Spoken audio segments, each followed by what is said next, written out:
چرخ گردون با دلم به به چه بازی می کند که مرا پس می زند که دل نوازی می کند.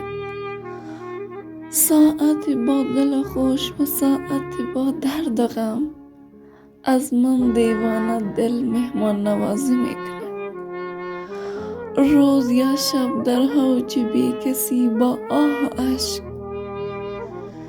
بس که در غم و خلوت از من تاز بازی می کند.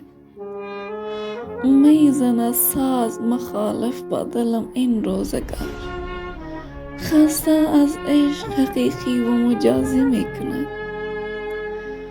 گاه محتاجم برای ذره آرامش و گاه بی نیاز از هر نیاز می کند. شکوه را کم کن تو ای چرخ فلک سنگ صبور، چون که دنیا با همه